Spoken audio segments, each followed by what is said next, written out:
अपना YouTube channel Aryabhata classes में स्वागत है। जिन बच्चों को समझ में नहीं आई थी मैं फिर से उनको समझा देना चाहता हूँ।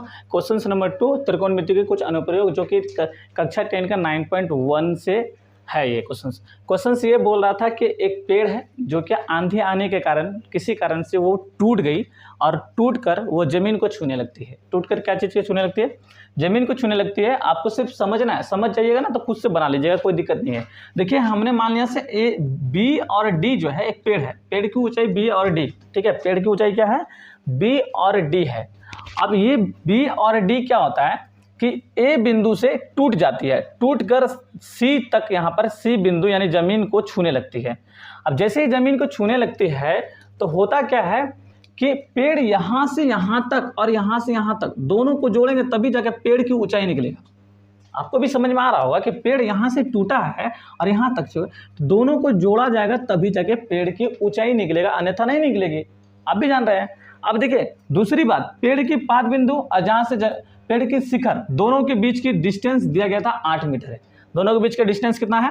8 मीटर है। जो जो दिया गया हमने लिख दिया है कि त्रिभुज एबीसी में हम काम कर रहे हैं। किस त्रिभुज में काम कर रहे हैं? एबीसी में। थीटा का मान 30 डिग्री वहां पर दिया गया है, बीसी का मान 8 दिया है और एबी का मान अगर हमको निकालना चाहते हैं आप इसको निकाल सकते हैं या नहीं तो इनको भी निकाल सकते हैं, कोई दिक्कत नहीं। किसी भी चीज को पहले निकालिए। हमने पहले एबी का मान निकाल लिया। एबी का मान निकालने के लिए एबी हमारा लंब होता है, एबी हमारा क्या है? लंब, और बीसी हमारा क्या है? आधार। टोटल चीज हम पहले से लिख दे ताकि कम समय में आप लोगों को बताया जा सके। आगे देखिए यहाँ पर क्या होता है, क्योंकि लंब और आधार, लंब बटे आधार सिर्फ tan थीटा में आता है। लंब बटे आधार किस में आता है? तो tan थीटा में आता है। इस बात को ध्यान में रखिएगा। लंब बटे आधार किस में आता है? tan थीटा में आता है। देखिए, और tan थीटा का मान होता है p बटे में b, और थीटा का मान 30 था, 30 रख दिया मैंने, और tan 30 का मान होता है 1/√3। tan 30 का मान कितना होता है? 1/√3। बनाते बनाते आपको याद हो जाएगी। ऐसे मैं ट्रिक बताऊंगा, आपको टेंशन लेने की कोई जरूरत नहीं है। अब देखिए यहाँ पर तिर्यक गुना कर देते हैं, इनको इनसे गुना करेंगे, इनको इनसे गुना करेंगे। यहाँ पर देखिए करके दिखाए हैं, आप लोग समझ रहे हैं कि इनको इनसे गुना किया तो इतना उतारे, इनको इनसे गुना किया तो इतना उतारे। ए बी का मान निकालना चाहते हैं तो √3 को हम इधर भेज देंगे। देखिए √3 को हम इधर भेजे तो दोनों को गुना करेंगे तो 8 आ जाएगा, और √3 इधर गुना में था तो इधर आके भाग में आ जाता है।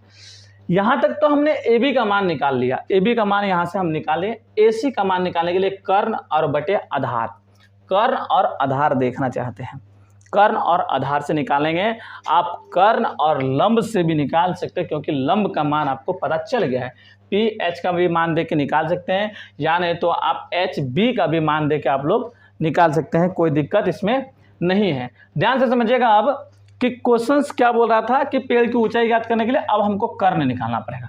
कर्ण निकालने के लिए बी और एच सिर्फ कोस थीटा में आता है, कोस थीटा में आता है। एच बटे बी भी आता है, ध्यान में रखिए, लेकिन हम कोस थीटा से बना रहे हैं। थीटा का मान 30 डिग्री, बी का मान 8 और एच का मान AC लिख दिया हमने। अब क्या किए, दोनों को गुना करेंगे, 16 आ गया। इस दोनों को गुना किए, यहाँ आ गया, और इस √3 को उधर भेज दिए तो 16/√3 आया। अब पेड़ की ऊंचाई ज्ञात करने के लिए दोनों को जोड़ा जाएगा। पेड़ की ऊंचाई ज्ञात करने के लिए किसको जोड़ना पड़ेगा? इनको और इनको जोड़ना पड़ेगा। तो यहाँ पर हम लोगों ने जोड़ दिया। 8/√3 इसका वैल्यू था AB का, AC का वैल्यू 16/√3 था। दोनों को जोड़ देंगे, 24/√3 आ जाएगा।